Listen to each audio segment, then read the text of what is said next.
So first of all, thank you for being part of Impact Stories.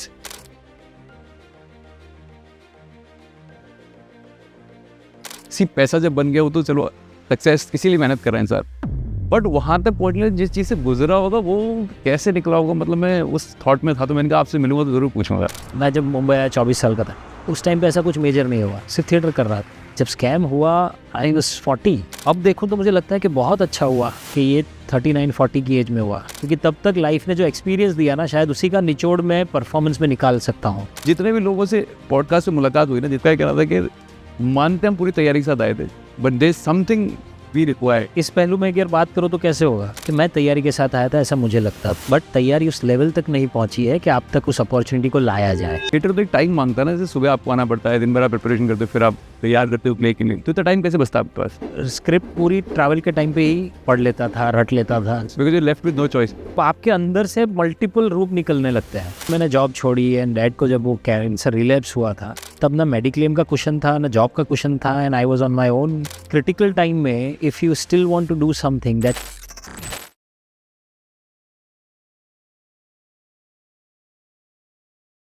So first of all thank you for being part of impact stories. और obviously हम लोग impact stories का पहला मतलब होता है हम रॉ एंड रियल कॉन्वर्सेशन में रखते हैं और ऐसी स्टोरीज को कवर करते हैं जो एक जर्नी जी के आई हो, मतलब वो तो छोड़ ही नहीं सकते हैं, वो जर्नी तो टच करनी है। तो मैं बताता हूँ मेरा पहला, आपको मैंने पहली बार कहाँ देखा था। मैंने सबसे पहली बार कौन बनेगा करोड़पति देख रहा था मैं, और there was a beautiful line you said कि वो बोलते कि यार सूर्य उदय होता है, तब आपने बोला था कि मेरे लिए वो 14 साल का सूर्य था। ऐसा वो लोग ओवरनाइट सक्सेस नहीं थी। तो मैं चाहता हूँ वो ओवरनाइट सक्सेस की आप लोग बात करते हैं, क्योंकि वो एक चीज़ देख के आते हैं और बोलते हैं अरे ये तो रातों रात स्टार बन गया, बट जो ओवरनाइट जर्नी होती है वो कैसे कवर होती है? देखो, मुझे तो जहाँ तक लगता है ना, ओवरनाइट जैसा लार्जली वैसा कुछ होता नहीं है बिल्कुल कि हर एक चीज़ जो अचानक बहुत बड़ी बनती है या अचानक लोगों तक पहुंचती है, अचानक लोगों को लगता है कि अरे एकदम से कुछ हुआ है, तो ऐसा तो कोई बीज नहीं होता जो एक रात में पेड़ बन जाए। लोगों ने वहां से देखा होता है इंसान। लोगों ने देखा तब जब पेड़ था, वो जब बीज था जो अपनी जर्नी कर रहा होता है, तब लोगों का ध्यान नहीं जाता, बिकॉज सब अपनी अपनी जर्नी में होता है। तो मैंने कई सारे इंटरव्यू में ये भी कहा है कि लोगों को लगता है कि यार एक्चुअली किसी को ना इंटरेस्ट नहीं है आपकी स्ट्रगल में। हमें है मगर बहुत, किसी को इंटरेस्ट नहीं होता स्ट्रगल में जब तक आप सक्सेस स्टोरी ना बना लो खुद के लिए। People are interested only in your struggle once you are successful in their eyes. तो वही बात है तब तक तो बाकी सब कर रहे हैं स्ट्रगल। बिल्कुल वही इतने सारे लोग सुबह 4:30 बजे की ट्रेन में जाते हैं, रात तक काम करते हैं, फिर थके हारे घर जाते हैं। उसी में एक इंसान है जो 12, 15, 16 साल कर रहा होगा काम, सडनली एक दिन उसका कुछ हो जाता है बहुत बड़ा, किसी भी फील्ड में हो जाए, फिर उसकी बातें होती है कि देखा इसने ये किया था, देखा उसने वो किया था। तब तक वही लोग ये भी बोलते हैं कि क्या कर रहा है पता नहीं यार। सो ये आई गेस सबकी जर्नी है। कुछ लोग बहुत नसीब वाले ऐसे होते हैं, बहुत लकी ऐसे होते हैं जो उस सक्सेस को देखने तक टिक जाएं उसी फील्ड में, उसी पैशन के साथ, उसी जज्बे के साथ, तो फिर यहाँ तक बातों तक भी पहुँच जाते हैं। सो वही बात है यार, मतलब मेरी भी जर्नी शुरू हुई थी शायद 2004 में जब मुंबई आया, तब से थिएटर का छोटा सा एक्सपीरियंस लेके आया था सूरत से, और इंजीनियरिंग की डिग्री लेके आया, यही सोच के कि दोनों फील्ड में एक साथ काम करेंगे मुंबई में आके। वही किया मैंने 2016 तक, 2 फील्ड में साथ में काम किया। उसके बीच में बहुत सारे छोटे मोटे बहुत सारे काम किए।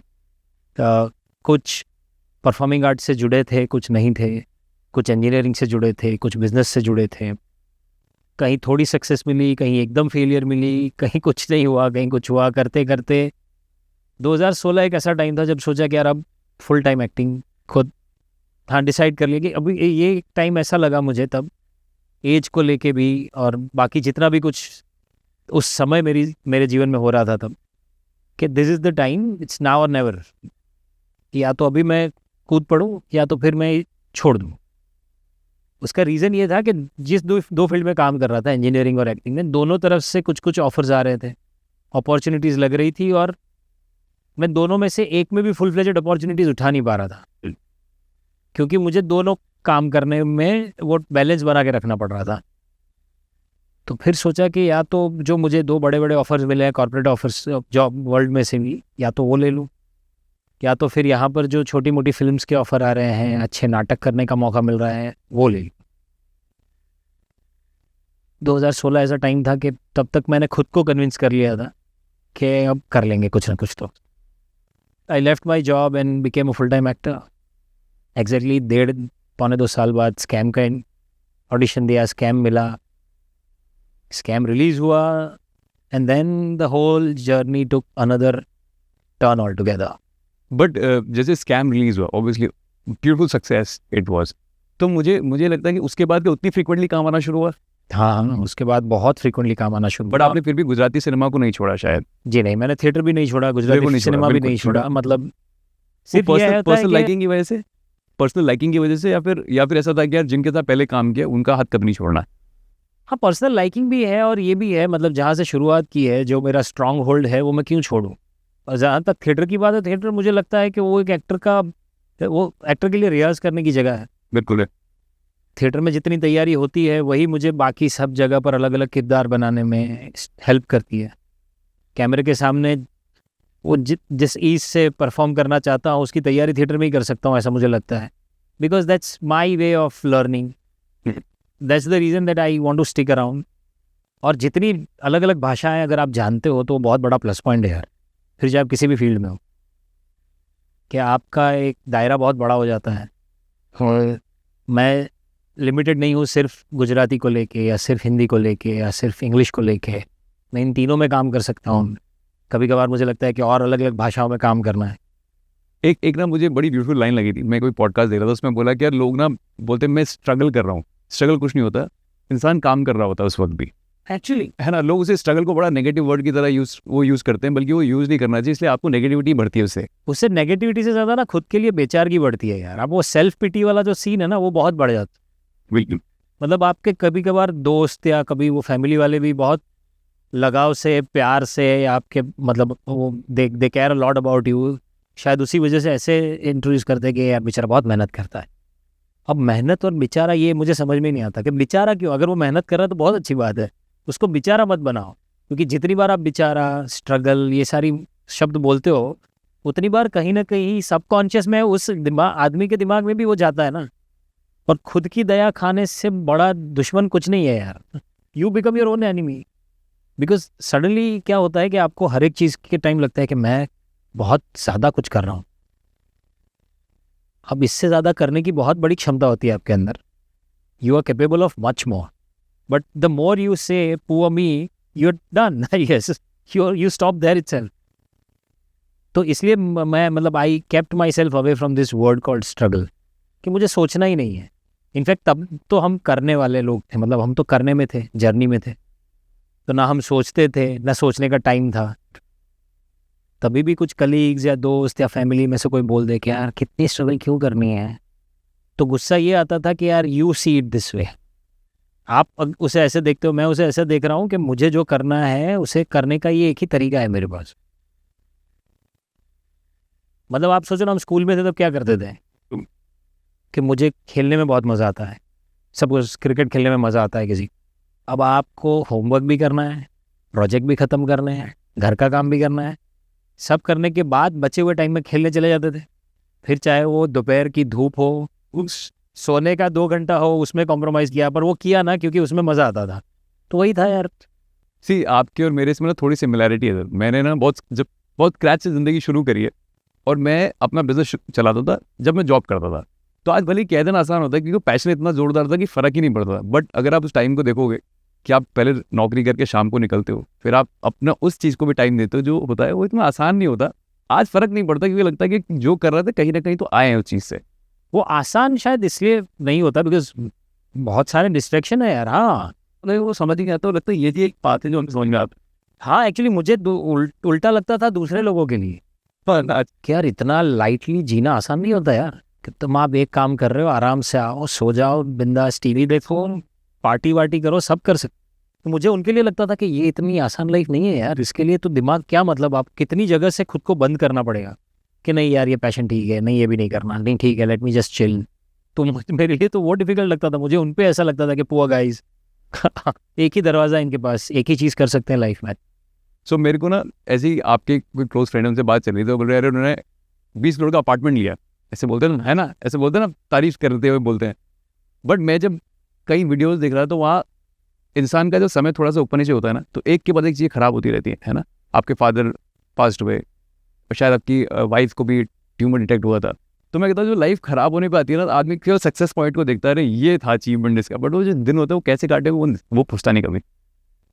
पता नहीं यार, ये जब अब मैं जितने भी इंटरव्यूज में इसका जवाब देता हूँ ना, तब मैं सोचता हूँ कि हाँ शायद कुछ बहुत ही इंटेंस था लाइफ। मेरे लिए वो अट्रैक्शन पॉइंट है जब लोगों ने 20 करोड़ की बात करी, सिर्फ पैसा जब बन गया वो तो चलो सक्सेस इसीलिए मेहनत कर रहे हैं इंसान, बट वहाँ तक पहुँचने जिस चीज़ से गुजरा होगा वो कैसे निकला होगा, मतलब मैं उस थॉट में था। तो मैंने कहा आपसे मिलूंगा तो जरूर पूछूंगा। हाँ यार, पर देखो पता नहीं था डेस्टिनेशन क्या होगा। क्योंकि इस बोर्ड में मेरे साथ भी सेम सिमिलर बताऊं अभी, हाँ तो सेम है, तो समझता जब ये सब हो रहा था ना, जब जो भी उतार चढ़ाव किसी की भी लाइफ में आता है, आपको नहीं पता कि बड़ा डेस्टिनेशन क्या है, या कौन सा ऐसा एक मोड आएगा लाइफ में जब आपको लगेगा पीछे देख के कि यार एवरीथिंग वाज वर्थ, जो भी किया जितना भी, फिर चाहे आपने कहीं पर कुछ देना पड़ा आपको, अपने आप से, चाहे अपने फैमिली लाइफ से, समय की बात है, एनर्जी की बात है, जितना भी आपने जो चीज़ आपने छोड़ी वो किसी एक बड़ी चीज़ में परिवर्तित होगी, ये शायद आपको पता होता नहीं है। तो उस टाइम पे आप जर्नी में होते हो इस। अब वैसा ही था कि जब ऐसे मेडिकल इमरजेंसीज भी आ रही थी घर पे, या जब मुंबई में रहने के लिए घर नहीं था प्रैक्टिकली लिटरली, और तभी आपने जॉब छोड़ दी। हाँ तभी भी ऐसा था कि उस टाइम पे तो खैर मेरे पास जॉब थी, और पहला, हाँ ये दोनों बड़ी बड़ी जो मेडिकल इमरजेंसी थी उस टाइम पे तो मेरे पास जॉब थी, और मेडिक्लेम था बिकॉज मैं कॉर्पोरेट में था, that help me to a large extent. और जब फिर मैंने जॉब छोड़ी एंड डैड को जब वो कैंसर रिलैप्स हुआ था, तब ना मेडिक्लेम का क्वेश्चन था ना जॉब का क्वेश्चन था, and I was on my own with a full fledged family. तो वो टाइम ऐसा था कि हाँ अब इस इतने क्रिटिकल टाइम में if you still want to do something that's your real passion. पर कॉलिंग कैसे आती है, मतलब मैं वही सोचता हूँ कि कॉलिंग कैसे रहती होगी इंसान को, बिकॉज आज जब किसी चीज़ से होता है ना, वो करवा मारो सिचुएशन होती है, बट फिर भी इंसान वो करने को ही चूज़ करता है। कहाँ से आती होगी इतना? जब लोग कोई ये पूछता है ना कि इतनी डिफिकल्ट सिचुएशन में भी आपने अपने पैशन को नहीं छोड़ा, तो वो कैसे नहीं छोड़ा? बिकॉज मैंने उसको अलग एक पैशन है करके एक अलग पार्ट है वैसे देखा नहीं था। It was a part of my life. कौन सी भी सिचुएशन होगी, आप कुछ चीज़ें ऐसी है जो आदमी करता ही है। आप रोज़ सोते हो, रोज़ उठते हो, नहाते हो, खाना खाते हो, सांस लेते हो, वो उसी तरह है कि कुछ चीज़ें ऐसी है which becomes a part of your life. उसके अलावा सोच ही नहीं पाता आदमी। तो शायद वही था मेरे लिए, थिएटर करना या एक्टिंग करना या 2-3 चीज़ें साथ में करना, जिसके लिए मुझे एक्स्ट्रा एफर्ट लगाना या एक्स्ट्रा वो कभी दिमाग में नहीं आता था। और वो अच्छा था कि ऐसे ही सोचता था, इसलिए शायद इतने लंबे अरसे तक वो चीज़ें करके आप टिक पाए, to wait for that one opportunity जिसके बारे में आपको पता नहीं था कब आएगी। सो जैसे मुझे ऐसा लगता है कि जब आप सक्सेसफुल हो जाते हो, है ना, क्या सक्सेस तरह लगती है जब मतलब एक फैमिली में फादर नहीं है, तो कभी आपको ऐसा लगता होगा ना आज वो भी काम देख रहे हो तो कैसा होता? या वो तो हमेशा लगता है एक लूपहोल, मतलब आपकी लाइफ में ना एक वो ऐसा एम्प्टीनेस रह जाती है जिससे आप कभी वॉइड को फिल नहीं कर सकते। उसका कुछ नहीं कर सकते आप। पर अब जैसे ना अभी अकेले बैठ के तो लगता होगा, और रोज लगता है यार, हर एक मोमेंट पे लगता है। पर धीरे धीरे, I don't know whether to call it that age और experience of life, whatever you call it, but as you grow,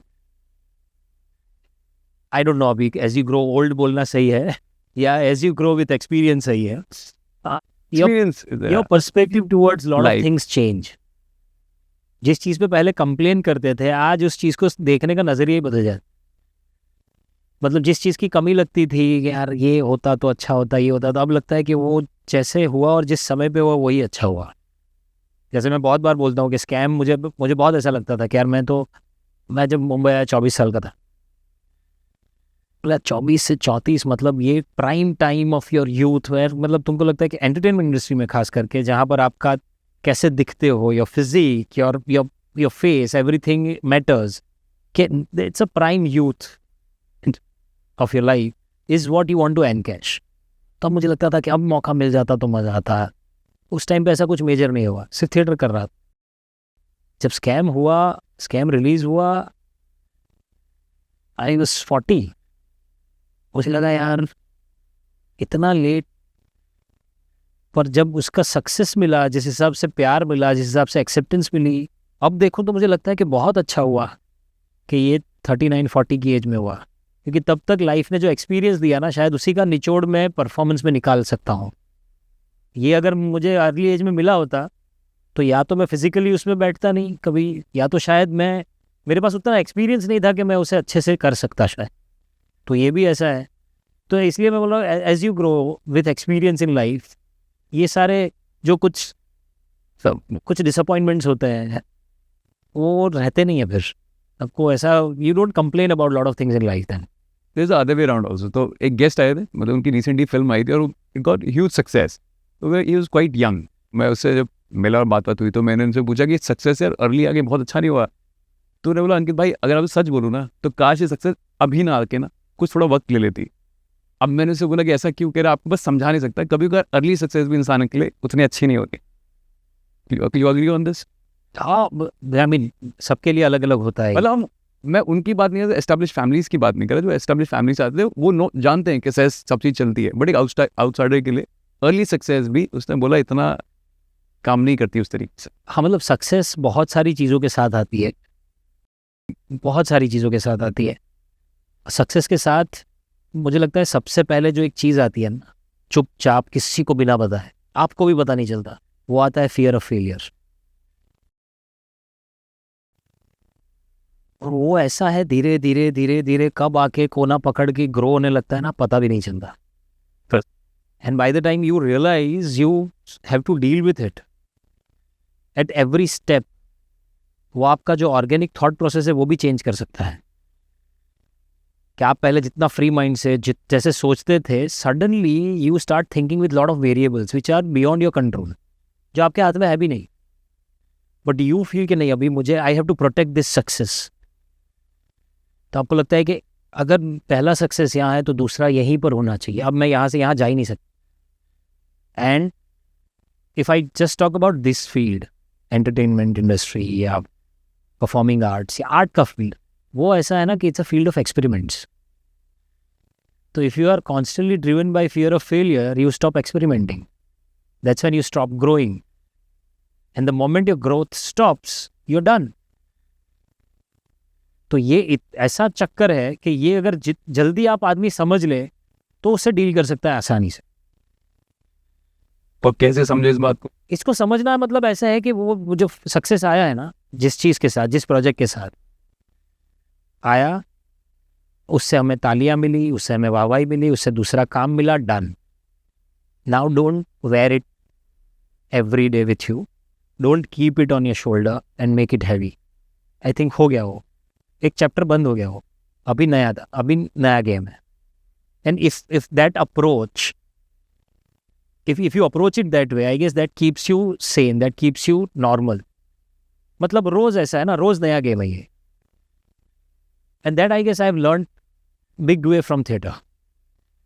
एक मुझे ना मतलब काफ़ी साउंड बिजनेसमैन मिले थे, तो उनसे मैंने पूछा कि how's your life is going on. उन्होंने बोला कि अंकित एक टाइम आता है, आदमी बहुत हासिल करता है, फिर आदमी सोचता है कि यार चलो अब पैसा बनाएंगे, फिर पैसा बनाता है, फिर सोचता है अब ये करेंगे, फिर एक टाइम ऐसा आता है सब कुछ थोड़ा लगता है कि अब सब कुछ बंद गया है, फिर वो बिगर पर्पस के पीछे दौड़ता है। And what is your that bigger purpose?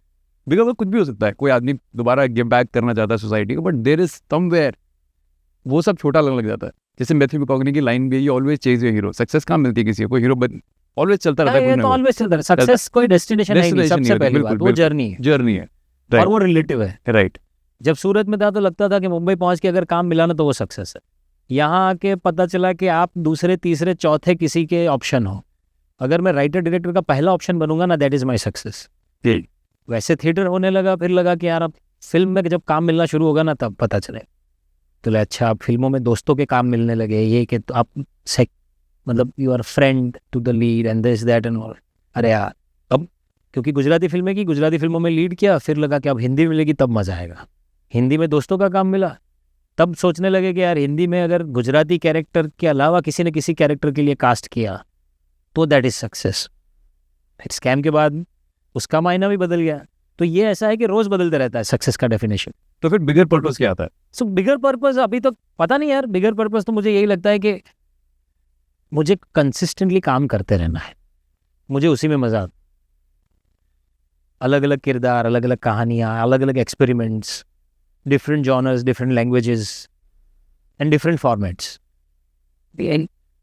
मैं जब वो कर रहा होता हूँ ना, फिर चाहे थिएटर हो, चाहे सीरीज हो, चाहे फिल्म हो, मैं जब वो कर रहा होता हूँ, that is the sacred space and sacred time of my life is what I feel. मुझे उसमें बहुत मज़ा आता है, because I find it very spiritual that way. It is a spiritual connect. वो एक ऐसा जादू है जो पेपर पे लिखी हुई चीज़ में से हम कुछ बना रहे हैं, जो किसी को नहीं पता कैसा दिखेगा, जो किसी को नहीं पता कैसा लगेगा, लोगों को उससे उसका इमोशनल कनेक्ट भी कैसा बनेगा वो भी नहीं पता। ना राइटर को पता है, ना डायरेक्टर को पता है, ना एक्ट्रेस को पता है। सो जब उस प्रोसेस में हो और आप कुछ बना रहे हो and that suddenly comes alive either on stage और on the screen, and when the audience can get connected to it, that's where it is, I mean it's very fulfilling. Is it the same way? Because मैं कभी कभी सोचता था कि why Mr Bachchan is working till now. एक age के आदमी को लगता है ना, अरे बैठ जाता हूँ, पैसा भी हो गया, ठीक है आराम। फिर वो शायद मैजिक ही हो सकता है जो आदमी को ड्राइव करता रहता है। थिंक मैजिक तो हो ही सकता है, पर सबसे बड़ी बात यह है कि क्या आप सिर्फ पैसों के लिए काम कर रहे थे तो वो तो अचीव हो जाएगा टारगेट। नहीं, आप अगर पैसों के लिए काम कर रहे हो एंड दैट इज यू, बहुत सारे लोग ऐसे होते हैं कि मुझे काम करना पसंद नहीं है, मैं सिर्फ पैसों के लिए काम करता हूँ, जिस दिन इतना पैसा आ जाएगा मेरे पास, एक्स अमाउंट आ जाएगी, I will happily get retired. So then they will do something that they like. It can be anything.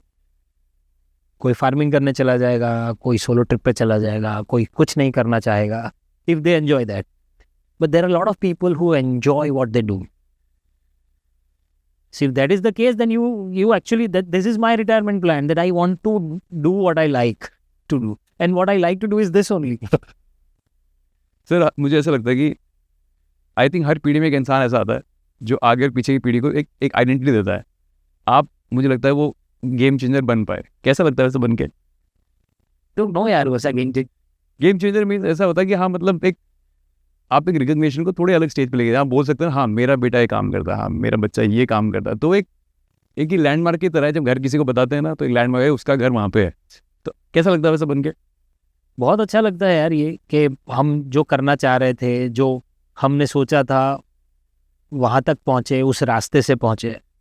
और ये जब कर रहे होते तो पता नहीं होता कि सही है गलत है।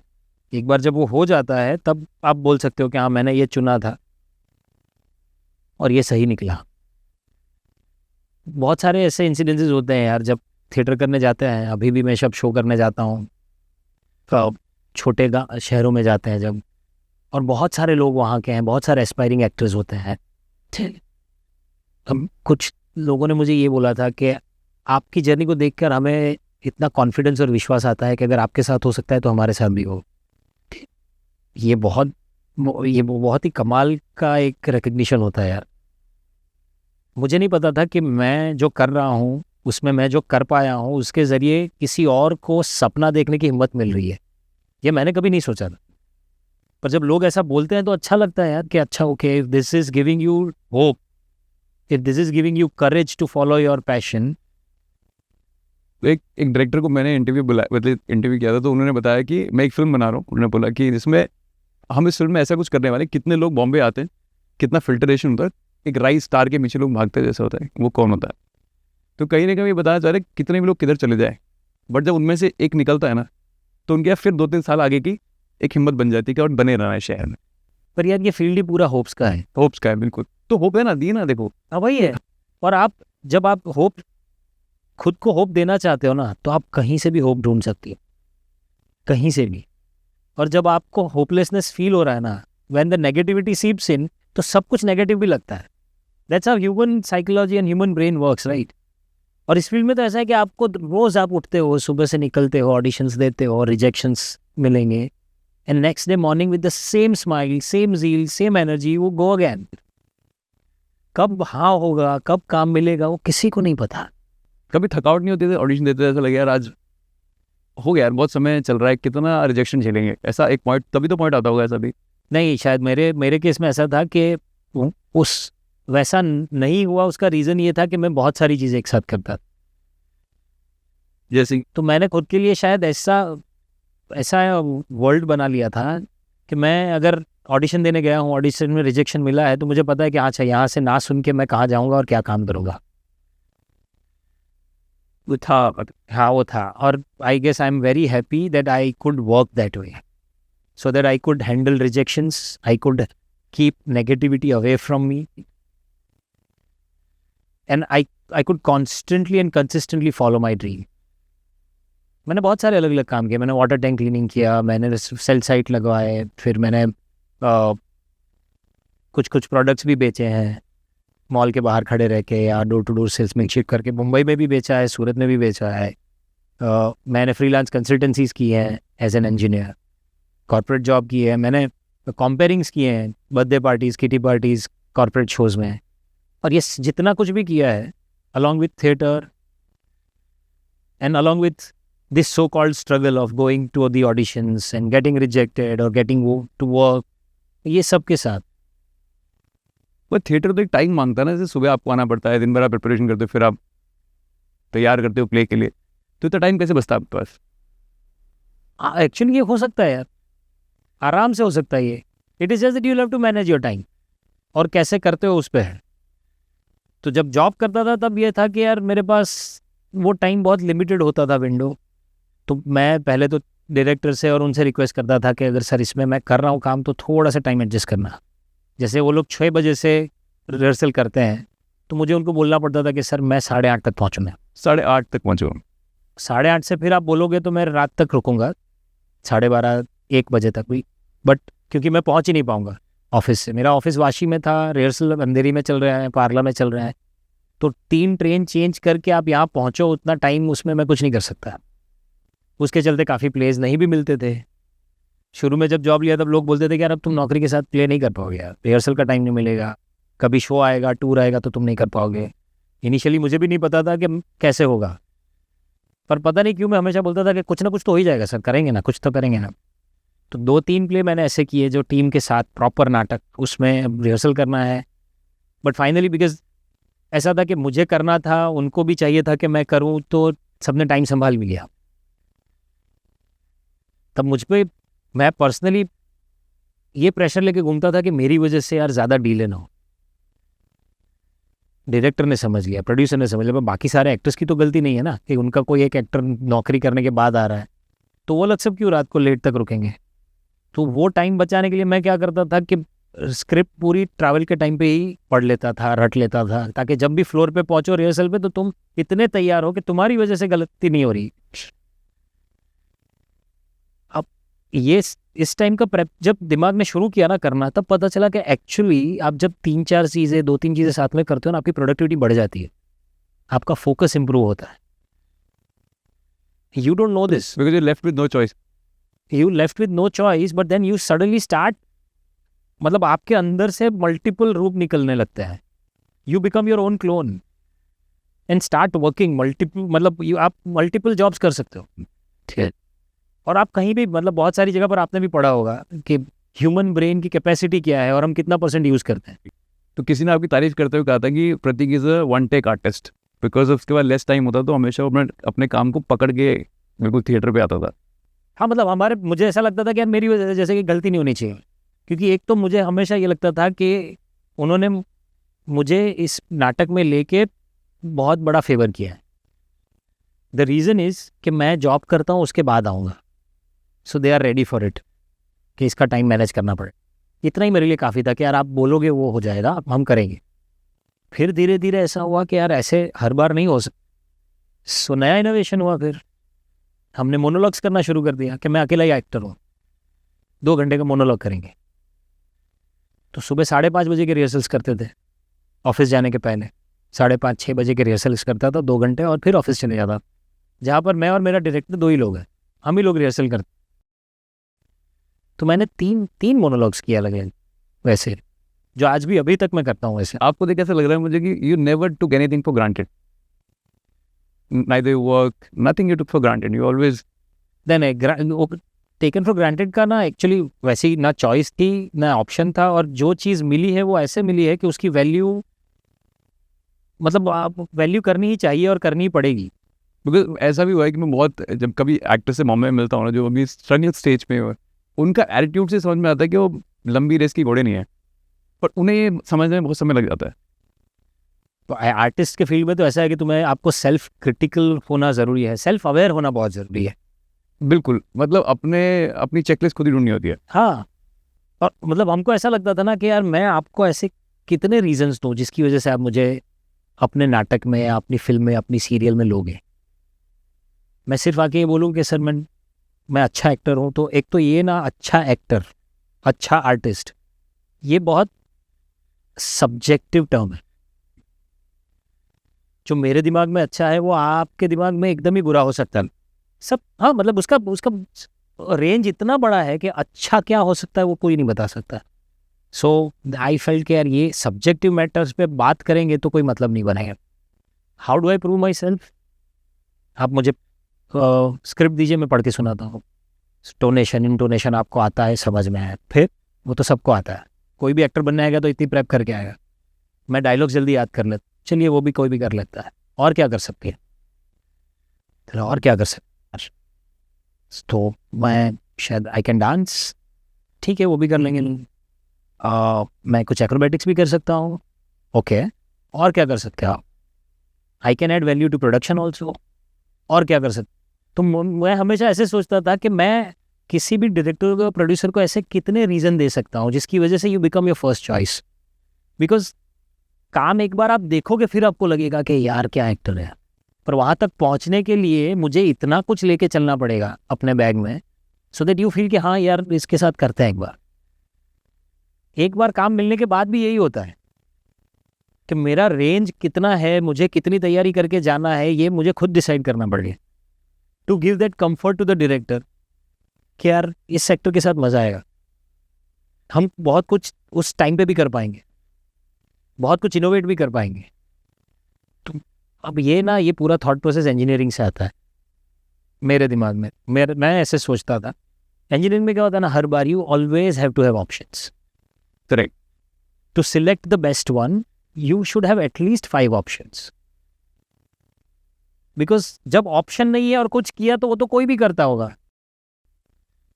You creating an option is an art, कि आप इतने ऑप्शन बनाओ उसमें से बेस्ट सिलेक्ट करो। सो आपने सब्जेक्टिविटी कम कर दी, ऑब्जेक्टिविटी बढ़ाई। That's when the success rate can be measured also. तो I use to think this way and this helps. It keeps you real, it keeps you grounded. कि इसमें हवा में उड़ने वाला कुछ नहीं है, इसमें कुछ नहीं है, you can always do it. There is one part of looking like this, है ना, कि आप जब अपनी पूरी तैयारी के साथ आते हो, है ना, और मान लो ऐसे 10 लोग और ऐसे हैं जो ऐसी तैयारी के साथ आए हैं, but then come bigger purpose, जब ऊपर वाले का हाथ होता है उसके ऊपर, है ना। जैसे आपने बोला कि मैं तैयारी के साथ आया, क्या पता दूसरे को भी वो काम आता हो। तो डू यू बिलीव कि वो एक होता है हम अपने लिए अच्छा सोचते हैं, एक होता है ऊपर वाला आपसे 2 कदम आगे सोच रहा होता है। यार वो तो है, वो सुपर पावर ऐसा है कि इसको डिफाइन करना बहुत डिफिकल्ट। क्योंकि जितने भी लोगों से पॉडकास्ट से मुलाकात हुई ना, जितने भी एक्टर से मुलाकात, सबका ये कहना था कि मानते हम पूरी तैयारी के साथ आए थे, but there is something which is we required. Yes, that's how it is, that's how it works. In fact अब जो पहले मैंने बोला ना, उसका ये इस पहलू में अगर बात करो तो कैसे होगा कि मैं तैयारी के साथ आया था, ऐसा मुझे लगता है। मैं तो पूरी तैयारी के साथ आया था, ऐसा तुमको लगता है ना। बट तैयारी उस लेवल तक नहीं पहुंची है कि आप तक उस अपॉर्चुनिटी को लाया जाए। That only universe knows. And that universe और दैट सुपर पावर और गॉड और whatever you call, he wants you to prepare more to reach to the level where the opportunity will come and you will create magic. तो अगर मैं सोचता हूँ कि मैं पूरी तैयारी के साथ आया हूँ, अभी तक मेरे साथ कुछ क्यों नहीं हो रहा है, so I guess wait, your definition of preparation is different then. See, during the journey, जैसे मैं बताता हूँ, मैं नौकरी करता हूँ, कुछ करता है, तो उसके बाद एक बार थॉट प्रोसेस आता है, गाड़ी भी ले लेते यार, बंगला भी ले लेते, अरे यार बहुत लेट हो रहा है लाइफ में, यार कब आएगा वो मौका। हर आदमी पता चलता है, मतलब कभी ऐसा थॉट नहीं आया कि यार अब घर बना लेता हूँ, यार कब तक साला यहीं दौड़ता रहूँगा, क्यों करता रहूँगा। क्योंकि जब जर्नी चल रही होती है ना, तो आदमी के मन में ही बहुत कुछ चल रहा होता है। और वैसे भी तो आप मुझे बहुत रेस्टलेस आदमी लग रहे हो, जो बिल्कुल मेहनत से ही जाता है, तो उसके दिमाग में और घूमता ही रहता है। घर की रिक्वायरमेंट सबसे पहले रिक्वायरमेंट थी यार। मुंबई में आने के बाद ऐसा लगता था कि घर आएगा ना, घर एक बार बन जाएगा तो प्रॉपर एंकरिंग हो जाएगी। Because I had a full fledged family, मम्मी पापा, छोटा भाई, my wife, we were all together. मुझे लगता है पहले घर एक बार हो जाएगा ना तो मतलब मैं थोड़ा और तरह से सोच पाऊंगा।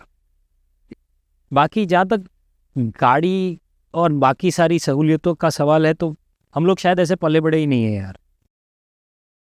जैसे मैं टीचर्स के फैमिली से हूँ, ठीक है, और सारे आर्टिस्ट थे घर पे, सब शास्त्रीय संगीत के लोग थे, हवेली संगीत के लोग थे, तो मैं बोल रहा हूँ सारे कला साधक थे ऐसे। तो ऐसा नहीं था कि किसी को कि हमको गाड़ी चाहिए ही चाहिए, हमको ये चाहिए, हमको वो ये चाहिए। मटेरियलिस्टिक वर्ल्ड के साथ जितना जो लगाव होता है ना वो मैंने मेरे घर में किसी को नहीं देखा है, ना मेरे मम्मी डैडी को, ना मेरे चाचा चाचियों को, किसी को नहीं देखा। And I always seen them happy. तो मतलब मिला तो बहुत अच्छा है, पर नहीं मिला तो उससे लाइफ में कुछ बिगड़ेगा नहीं यार, लाइफ बहुत खराब हो गई वैसा किसी को नहीं लगा। तो हम मुझे भी लगता था हाँ मिलेगा तो बहुत अच्छा है। जैसे बचपन से एक इच्छा थी कि यार साइकिल पे एक बार स्कूल जाएंगे यार, चल के जा रहे हैं रोज, मेरे दोस्त सारे साइकिल पे जा रहे हैं, पर ठीक है उसमें भी फर्क नहीं पड़ा था। ये इच्छाएं तो होती है, सबको होता है कि मैं एक बार ये ले लूँ, एक बार वो ले लूँ। पर अब of lately I am realised with myself also कि ब्रांड्स, बड़ी चीज़ें, बड़े हॉलीडेज, आई डोंट नो यार, मुझे कभी ऐसा लगा नहीं कि यार ये तो चाहिए ही चाहिए। अभी तक ऐसा लगता नहीं है कभी, फिर पता नहीं यार। बट हाँ बेसिक्स जो लगता था कि घर एक बार हो जाएगा तो मैं बहुत बड़ी जिम्मेदारी से निकल जाऊंगा कि एक बार घर हो गया, now I can think freely. I am not working only for EMI, I am not working just for this, I am working for myself. So I tell you my first incident. जब मैं बॉम्बे आया था तो मैं ना एक बार film city के आसपास रुका था, बिल्डिंग्स है काफ़ी बड़ी, काफ़ी लोग रहते हैं उसके ऊपर ना, मैं वहीं के रुका हुआ था। तो मैं नीचे आया तो वहाँ एक मेरी आदत है मैं लोगों से बात करता रहता है, तो मैंने उस गार्ड से पूछा, मैंने कहा कि दादा कैसे पता चलता है कि कौन कितना तैयारी के साथ टाइम लगा के रुका हुआ है यहाँ पे। तो बोलता अभी क्या चल रहा है, मैंने कहा जी दिसंबर। बोलता अच्छा जनवरी अगले महीने। हाँ।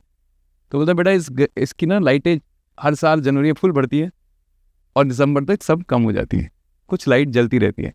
तो इसका मतलब हमने कभी ये नहीं पूछा कि उसने खाना खाया नहीं खाया, हमने कभी ये नहीं पूछा कि वो, बस हमें ये पता है इसकी लाइट जलती रहती है, इसका मतलब इसका समय ज़रूर आ जाएगा। तो उस गार्ड का अपना एक्सपीरियंस था लोगों को जज करने का। नहीं हाँ यार ये ऑब्जर्वेशन की बात है, सब अपने अपने हिसाब से ऑब्जर्व करते हैं। And what a beautiful observation है। सो शायद इसकी वो इस चीज़ की बात हुई, कंसिस्टेंसी जो है ना वो इस चीज़ की मोहताज नहीं होती कि आपका स्थिति क्या चल रही है, आप सिचुएशन से ऊपर नीचे नहीं जाते। कंसिस्टेंट तो कंसिस्टेंसी होती है, वो बनाए रखनी पड़ती है। वो आपका एक बेसिक नेचर है ना, वो आपका बेसिक अप्रोच है टुवर्ड्स अब लाइफ। ये नहीं कहते कि मेरी सिचुएशन खराब है तो मुझे घर मतलब मेरा टाइम अच्छा था इसलिए मैं लोगों के साथ अच्छा था, जब मेरा टाइम बुरा है तो मैं लोगों के साथ भी बहुत बुरा हो गया। ये मतलब कैसे हो सकता है कि आप बेसिक आदमी ही बदल गया पूरा। ठीक है आदमी हर एक सिचुएशन में अलग तरह से बिहेव करता है, बदलता है, and that's how human beings are. पर ज़्यादातर देखा है कि डिफिकल्ट सिचुएशन में आपका रियल रूप बाहर आता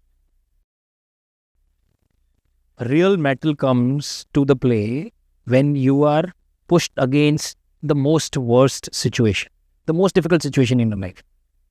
तब जो आपका रिएक्शन होता है ना, दैट्स योर ट्रू सेल्फ। वो भी एक अप्रोच है, वो भी एक चीज़ है जो मुझे बहुत हद तक सही लगती है। Like the one that I have seen people जो अल्कोहल की कंज्यूम करने से पहले कुछ और होते हैं और बात कुछ और होता है। शायद सेम है ना कि आपके अंदर वो था बट आपने कभी रियल वर्ल्ड को दिखाया, इसलिए कि आपको जब सही सेंसेस में आए तो आपको लगा कि यार ये मेरी परफेक्ट क्लीन इमेज है। हाँ ये भी एक तरीका है, एक्चुअली सोच सकते हैं ऐसे कि अंदर से जो निकल रहा है वो अंदर था तभी तो निकल रहा है, अंदर होगा ही नहीं तो निकलेगा कैसे? पॉलिश मार के इमेज चमकाने वाले हाँ का। वैसे तो नहीं निकलता ना ये। यू मतलब you believe in this thing कि लोगों के अंदर है वो कुछ ऐसा, दो साइड रहता है उनका हमेशा। हाँ रहता ही होगा यार, बहुत सारे साइड हो, कितनी चीज़ें तो ऐसी होती है अपने अंदर जो शायद हमें खुद को भी नहीं पता होती। जब तक ऐसी कोई सिचुएशन आएगी नहीं तब तक पता ही नहीं चलेगा कि मैं उस सिचुएशन में कैसे रिएक्ट करूंगा। आई डोंट नो। मतलब मुझे भी नहीं पता था, डर लगता था स्मशान से किसी के गुजर जाने की खबर से, कह रहे यार। फिर जब कभी आप देखते हो लगता है कि इसके फादर गुजर गए, पहले सुना होता है, पहले सिर्फ सुना होता है, उनके लिए बुरा लगता है, समझ में आता है। पर कभी उस आदमी के एंगल से सोचो कि यार जिसके फादर गुजर गए उसको उस टाइम पे क्या लगा होगा। आई डोंट नो। तो एक एज पे जब कभी ऐसा होता था, कभी मुझे लगता था कि आई डोंट नो मैं यार, मतलब ये आप सोचना भी नहीं चाहते इसे। तो जब मेरे साथ ये हुआ तो मुझे नहीं पता था कि मैं कैसे रिएक्ट करूंगा, how will I handle the situation. मेरा दिमाग तब कैसे काम करेगा, मैं क्या करूँ, मुझे नहीं पता था। जैसे जैसे सिचुएशन आई उस हिसाब से उस टाइम पे जो हुआ, तब पता चला कि ये सारी अपनी जो परवरिश है ना, बचपन से जो देखा है, जिस हिसाब के लोगों से मिले हैं, जो पढ़ा है, जो सीखा है, जो जाना है, लाइफ ने जो एक्सपीरियंस दी, उसी से निकलता है ये। वहीं से आपका ये रूप निकलता है कि अच्छा यार, ये ऐसी सिचुएशन में इसने ऐसे हैंडल किया। एक बहुत इंटरेस्टिंग सी बात उसको बताते हैं। तो same my mother made an accident है, एक बार बहुत सीरियस एक्सीडेंट था। मैं जो शहर में रहता हूँ सर, मतलब इतना है कि मैं बहुत लोगों को जानता हूँ, बहुत अच्छा कनेक्शन है लोगों से। और अब यकीन मानिए, जब एक्सीडेंट हुआ ना, मैं वहाँ पहुँचा तो हाथ में फ़ोन था, मेरे से फ़ोन भी नहीं मिलाया गया। तो आदमी को नहीं लगता है कि उसने बहुत कुछ अकम्प्लिश कर लिया है, उसकी बहुत जानकारी है, उसकी है वो है। बट इंसान का जब समय होगा ना, जब उसका समय ख़राब होना होगा, लाना होगा, उसे ऊपर वाले को लाना होगा, तो हाथ से फ़ोन भी नहीं मिलाएगा, ये भी नहीं बताएगा कि अपना ही कोई है और उसके लिए 100 नंबर मिलाते हैं। ये है यार, ये सब तो मतलब ये थोड़ा तो एक घमंड जो होता है ना, वो टूट जाता है। बहुत टूटा है अपना तो बहुत बार। पर इसका दूसरे भी बहुत सारे मतलब थोड़े एनेक्डोट्स ऐसे से सोचो या थोड़ी सिचुएशंस ऐसे सोचो। बहुत प्यारी कहानी थी ये, बहुत ही अलग है। मतलब आपने जो एग्जांपल दिया उससे तो काफ़ी अलग है। बट सिर्फ ये होता है कि आप कितने भी ट्रेंड हो, पर जब तक रियल लाइफ सिचुएशन आती नहीं है ना, तब तक आप को नहीं पता कि आप उस नॉलेज को इस्तेमाल कर पाओगे कि नहीं कर। हमें लगता है कि मैंने पढ़ाई कर ली, मुझे पूरा पता है। किसी पायलट से भी आप पूछिए, उन्होंने सब क्रैश लैंडिंग कैसे करना है वो सब पढ़ के रखा होगा ना, तभी लाइसेंस मिलता होगा शायद। But when you have to do that crash landing, what goes in your mind, how do you handle this, ये कहाँ से आएगा? तो that's when your real metal comes out. Have you gone through such situations in life? जैसे मैंने बताया ना जहाँ पे ईगो बिल्डअप होने से पहले आपको ऊपर वाले ने बता दिया गया कि रियल रहना ही सब कुछ जरूरी है। बहुत बार होता है। जैसे तो जैसे मैंने बोला कि थिएटर ने ये चीज़ बहुत नज़दीक से हाथ पकड़ के सिखाई है। एक बार हुआ था ऐसा कि प्ले शुरू हुआ, हमने 2 4 5 शो किए, शायद 15-20 शो हो गए, और तब तक ना आप सेट हो गए हो। अब मुझे आँख बंद करके पता है कि इस डायलॉग पे तालियां बजेंगी ही बजेंगी, इस सीन के इस पॉइंट पे लाफ्टर आएगा ही, यहाँ वंस मोर भी आएगा, उतना आपको पता होता है। सडनली एक शो में, and we were all prepared कि अभी बैक टू बैक रोज शो कर रहे हैं यार, आज तो 20वां शो है, आज तो मतलब, and you go and you deliver your line and suddenly nothing works. तो उस टाइम पे you are dealing with lot of things. एक तो एंग्जाइटी है कि there is no scope for an error, there is no retake, and your ego is constantly telling you कि you are good, you are right. So dealing with your ego, dealing with that moment, dealing with the live audience, dealing with the format, दूसरे actors हैं, और ये सारा सब कुछ एक micro second में हो रहा है, and then you have to deal with it. So the first thing that you deal with is your ego. उसे जैसे ही साइड पे रखा ना, बाकी सब अपने आप जिक्सो पजल की तरह सेट होने लगता है। So कौन से टाइम पे ईगो को धक्का देना है, कौन से टाइम पे ईगो को बिठा देना है, that I guess every individual should know. And कोई भी फील्ड में आप हो, आप क्या कर रहे हो, सिर्फ ईगो से डील कर रहे हो। फिर चाहे कॉर्पोरेट में काम करते हो, फिर चाहे डॉक्टर मरीज के साथ बात कर रहा है, मरीज डॉक्टर के साथ बात कर रहा है, वकील अदालत में अपनी दलील दे रहा है। Mostly, in fact 100% I can say that you are dealing with egos. मेरी बात आप तक आपके ईगो को बिना टच किए कैसे पहुंचा रहा हूँ, that is something that I constantly have to learn and understand. नहीं तो कोई भी ग्रुप एक्टिविटी तो कर ही नहीं पाओगे यार। फिल्में तो बनने में कितनी डिफिकल्टीज होती होंगी, बिकॉज आर्ट के फील्ड में तो क्या है ना कि आप भी सही हो, मैं भी सही हूँ, ये भी सही है, ये भी सही है, एक ही पॉइंट चीज़ को लेके सबका नज़रिया भी अलग है। तो अब कैसे मैं बोल दूं कि नहीं आप जो बोल रहे हो वो गलत है। How close you with your father, कैसे कितने क्लोज थे आप? तो very very close. He was my biggest cheerleader ever, he was the biggest supporter ever. कोई ऐसा मतलब आपको ऐसी एडवाइस याद हो, एनीडोट याद हो कि यार? बहुत सारे हैं यार। ये मैंने दूसरे इंटरव्यूज में भी कहा था कि जब छोटे थे ना, तो मैं ऐसा था हर एक कंपटीशन में पार्टिसिपेट करता था, फिर चाहे डांस कंपटीशन हो, इलेक्ट्रिशियन कंपटीशन हो, म्यूजिक कंपटीशन, कुछ भी हो, मतलब मुझे स्टेज पे जाना में मज़ा आता था। हम डांस कंपटीशन थी एंड आई परफॉर्म, स्कूल में हुआ सब, और मेरा नंबर नहीं आया। तो मैं घर गया और स्कूल में बाकी सब भी बोलते हैं ना कि तो पार्शलिटी हुई है यार, ही वॉज गुड, इसको नहीं मिला उसको मिल गया, ये वो सब सुन के आया था मैं। तो मैंने भी घर पे जाके बोल दिया कि तो पार्शलिटी हुई है, एक्चुअली मैं आई वॉज गुड पर फिर भी उसको नंबर दे दिया इन लोगों ने, क्योंकि वो उनकी बेटी है, ये वो कुछ तो था। तो उन्होंने बहुत इंटरेस्टिंग बात कही थी कि देखो अगर तुम्हें लगता है कि पार्शलिटी हुई है तो भी गलती तुम्हारी है। मैंने वो कैसे, मैंने तो अच्छा किया है। तो तुमने सिर्फ अच्छा किया था, तुमने बहुत अच्छा नहीं किया। अगर तुमने बहुत अच्छा किया होता ना तो वो चाह के भी पार्शलिटी नहीं कर सकते थे। तो उसने इतना किया होगा तो तुमने इतना ही किया हो, तुम्हें इतना करना चाहिए कि गैप ही इतना बढ़ा दो कि सामने वाला चाह के भी तुम्हें अनदेखा नहीं कर पाएगा। तो और ये तो तैयारी तुम्हें करनी थी, इसमें किसी की गलती नहीं है। बाकी तो जो है वो ह्यूमन एरर है यार। ये एंगल जैसे जैसे एज बढ़ती गई, जैसे जैसे सोचता गया, तब पता चला कि ये बहुत कमाल की बात है। इसमें हुआ क्या ना, जैसे इस एंगल से सोचा, पूरी रिस्पॉन्सिबिलिटी मेरी थी, पूरा ऑनर्स मुझ पे था। I had nobody to blame too. Complain भी खुद पे करनी है, ब्लेम भी खुद को लेना है, और इम्प्रूव भी खुद को ही करना है। तो सब कुछ मेरे कंट्रोल में था ये तो। बिकॉज जैसे ही मैंने किसी और को ब्लेम किया तो मैंने कंट्रोल उनके हाथ में दे दिया था, और जिम्मेदारी भी छोड़ दी थी कि मेरी तो गलती नहीं है। अब मेरी गलती नहीं है तो मैं इम्प्रूव क्या करूँगा। So this piece of advice help me a lot survive in Mumbai. हर एक रिजेक्शन के बाद मैं यही सोच रहा था कि एक मिनट, कुछ तो है where I am lack, so let's improve. तो उससे होता क्या था कि जितने रिजेक्शन मिलते गए उतनी और पॉजिटिविटी बढ़ती गई, उतना और मज़ा आने लगा कि अच्छा हाँ, इसको शायद ये चीज़ काम नहीं की है। So you think differently, you work around, you again do it, again do it, again do it. The same piece of advice help me in my salesman years also. कि किसी से भी मिले बोले मेरी दूसरी लाइन में उसने काट दिया है, ऐसा तो नहीं होना चाहिए था। Let me change my pitch, कि मैं कैसे बात कर रहा हूँ। मुझे पहले उनको समझना चाहिए कि उनको क्या। और ये चीज़ ऐसी है कि आज तक everywhere I go I can apply it and it helps. ऐसी छोटी छोटी तो इतनी सारी बातें हैं जो उन्होंने मतलब बहुत, I guess that changed the way I look at life now. मैं जितने भी लोगों से मिला उनकी सबकी एक चीज़ पे तो बात खत्म हुई। उन्होंने बोला if you're going to meet Pratik, he is a very, very simple man and you'll not feel that he has accomplished something in his life. How you remain so grounded? वो चीज़ें बदली हैं जो शायद उस जर्नी में हर एक के साथ बदलती हैं। वो कुछ लोग बदले भी हैं, देखो मैंने देखा है, बहुत लोगों से मिला हूँ मैं। नहीं, घर गाड़ी ये सारा बदलाव तो होता है, वो ठीक है। उस बदलाव की तो बात नहीं करें, अंदरूनी बदलाव की। अंदरूनी बदलाव मुझे लगता है कि क्या बदलाव बदलेगा। अंदरूनी सिर्फ ये है कि एक्सपीरियंस के साथ आपका जीवन को देखने का तरीका बदल सकता है, पर वो बेटरमेंट के लिए बदले तो अच्छा है।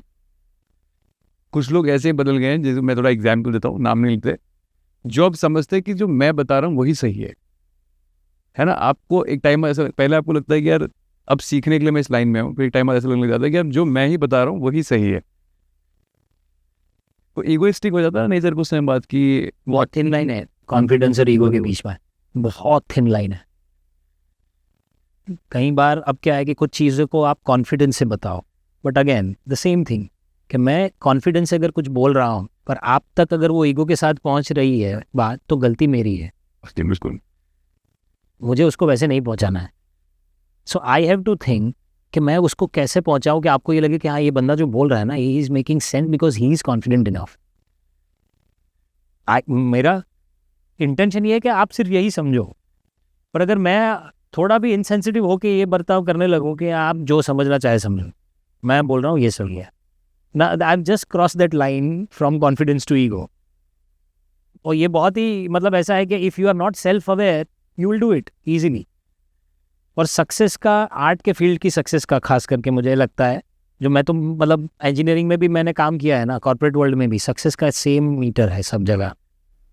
सक्सेस हुई उस प्रोजेक्ट को लेके, उस काम को लेके, उस नाटक को, उस फिल्म को लेके, हो गया डन साइड पे। Then moment you start next project, next film, next play, everything has to start from beginning.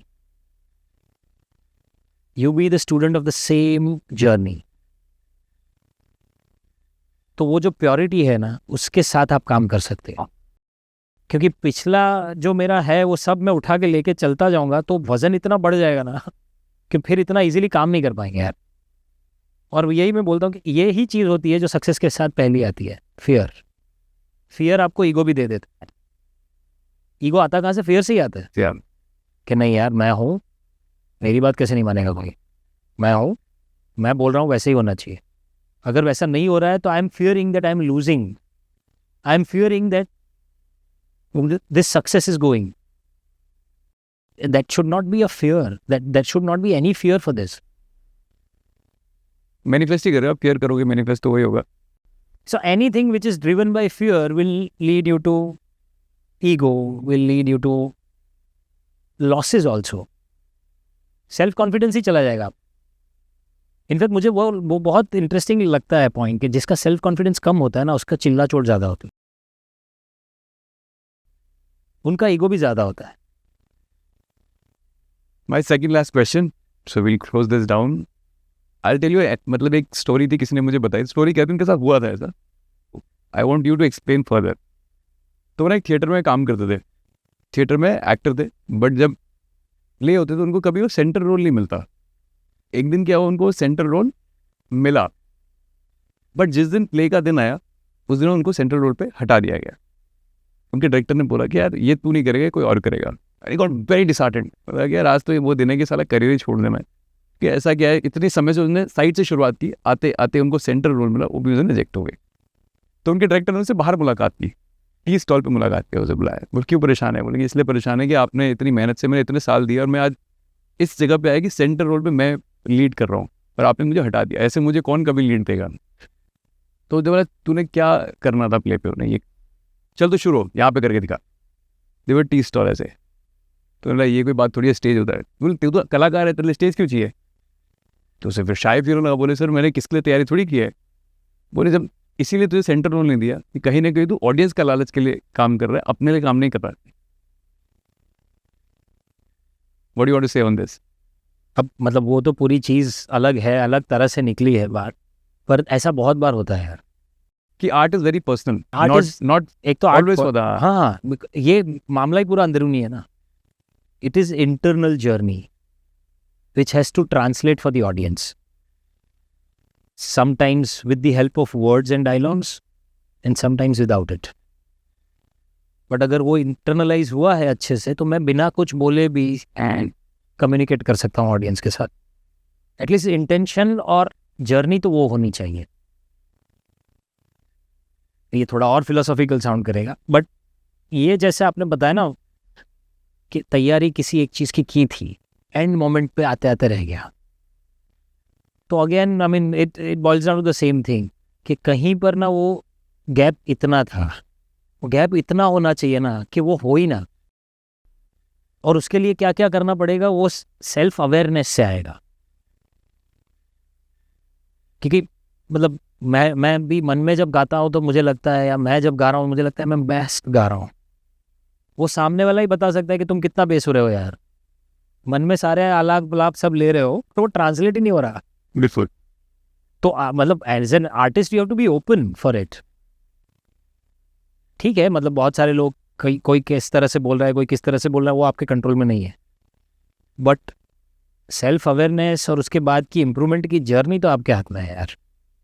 तो मैं कंसल्टेंट था ना, तो हम लोग क्या था, पार्ट टाइम कंसल्टेंट थे, and then there are principal consultants. Part time consultant मतलब ये था कि हम कंपनी के रोल्स पे नहीं थे, हमें सिर्फ उस प्रोजेक्ट के लिए हायर किया गया। मैन पावर स्टडी या प्रोडक्टिविटी इंप्रूवमेंट का प्रोजेक्ट था, मैं गया, और जो सीनियर कंसल्टेंट थे उनके लिए अलग रहने की व्यवस्था थी। तो कंपनी का जो गेस्ट हाउस था उसमें वो लोग रहते थे, और हम लोग junior consultant and part time consultant, तो हमको डोरमेट्री में रुकना था उधर। हम पहला ही प्रोजेक्ट था, शायद 24-25 साल का था मैं। मैंने बोला यार ये तो गलत है यार, सेम कंपनी को रिप्रेजेंट कर रहे हैं हम लोग, काम भी सब साथ में करेंगे, फिर ये क्यों है यंग। मतलब मैंने जाके बोल भी दिया सीनियर कंसल्टेंट को कि सर दिस इज रॉन्ग, मतलब I don't want to stay here and at least I don't want to eat here in this place. तो इसे कि मैं बात करूंगा इन लोगों से, at least we'll all will have dinner together. बाकी इनका रहने की जो पॉलिसी है दैट्स कंपनीज पॉलिसी, तो we are consultants, we can't change much about it. मुझे बुरा लगा. It was difficult for me to digest. यार ये ऐसे कैसे 2-3 दिन गए ना, उनको लगा कि यार इसके दिमाग से ना अभी ये गया नहीं है. उन्होंने इतनी प्यारी बात कही थी यार. He said, प्रतीक तुम्हें ये बुरा लग रहा है ना अभी कि मैं यहाँ रुक रहा हूँ, तुम वहाँ रुक रहे हो, ये वो. और कंसल्टेंसी के फील्ड में तो वो सीनियर जूनियर ये वो सब होना भी नहीं चाहिए, बराबर है. बट सिर्फ एक बात कहता हूँ तुमको कि फर्स्ट डिजर्व देन डिजायर. बोला यार तो I don't deserve this. He said, I'm not saying this. This dialogue that you can have with yourself. कि मैं डिजर्व करता हूँ कि नहीं. बट जो तुम्हें चाहिए ना, वो जो तुम्हारे अंदर से है ना, उसको first you deserve then desire. And it is the same thing that my father told me कि फर्स्ट डिजर्व क्या होता है. डिजर्व मेरा मतलब मैंने इतना दे देना है ना मुझे कि फिर सामने वाले को ही अंदर से होना चाहिए कि नहीं यार, this guy deserves this. I don't no, लोगों को लगेगा सुन के भी शायद कि ये प्रैक्टिकल वर्ल्ड में ये चीज़ें थी, but this actually keeps you in peace. आपके दिमाग में कोई शंका नहीं है इस बारे में. You are at piece.